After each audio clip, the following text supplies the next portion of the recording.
بۆچی چین بەنهێنی دەیەوێت بنکەی سەربازی لە کەنداو دروست بکات؟ ئاماژ لە دروستکردنی ئەو بنکە سەربازیی چین چییە لە ناوچەکەدا؟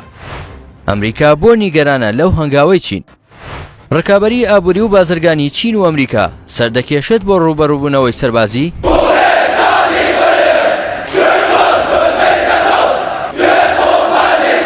ماوەیەکە چین بەنیێنی سەرقاڵی دروستکردنی بنکەیەکی سەربازیە لە بەندەری خەلیفەی شاری ئەبوزەبی ئیمارات. دەستگای هەواڵگری ئەمریکا دەڵێت کەشتێکی چینی بەنیێنی سەردانی ئیماراتی کردووە و پەکین دەیەوێت بنکەی سەربازی لە وڵاتە دروست بکات. واشنگتن لەو بارەیەوە دەڵێت ساڵی 2021 دوای بەدواداچوون بە ئیماراتەکانیان وتووە چین بنکەیەکی سەربازی لە وڵاتە دروست دەکات و ئامانجیش لێی بەدەستهێنانی زانیاری و ڕکابەری سەربازی ئەمریکایە. دەستگای هەواڵگری ئەمریکا دەڵێت لە ڕێگەی مانگە دەستکردەکانەوە چاڵێکی گەورەیان لە دووری 85 کیلۆمەتر لە شاری ئەبوزەبی پایتەخت بەدی کردووە و وا دەردەکەوێت کە شوێنی دروستکردنی باڵەخانەیەکی زەبەلەح بێت.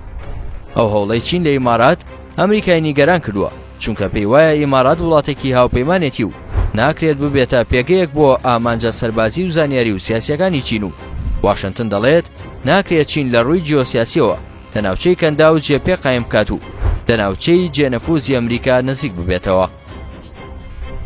بەشێکی تری نیگەرانیەکانی ئەمریکا بۆەوە دەگەڕێتەوە کە پەکین پەیوەندی باشی لەگەڵ ئێران هەیە و سعودیاش بناغەی پەیوەندیەکانی لەگەڵ ئەو وڵاتەدا ڕشتووە و عێراق و چەند وڵاتێکی تری ناوچەکەش بەرەو پەیوەندی باشی ئابووری و بازرگانی دەچن لەگەڵ چین. هەر بۆیە ئەمریکا مەترسی هەیە لەوەی چین لە ڕێگەی پەیوەندیە ئابووری و بازرگانیەکانەوە پێگەی خۆی لە کەندا و بەهێز بکات و بە ئاسانی دەستی بگات بە زانیاری هەواڵگری و سەربازی لە سەر بنکە سەربازیەکانی ئەمریکا لە ناوچەکە. ئەمریکیەکان هۆشداریان داوەتی ئیمارات لەو بارەیەوە، بەڵام دەسەڵاتدارانی ئیمارات دەڵێن هیچ زانیاریەکان لەو بارەیەوە نییە و کارکردن لەو شوێنەی ئەمریکا پێی وایە چینیەکان بۆ بنکەی سەربازی بەکاری دێنن لە مانگی 11 ساڵی 2021ەوە ڕاگیراوە.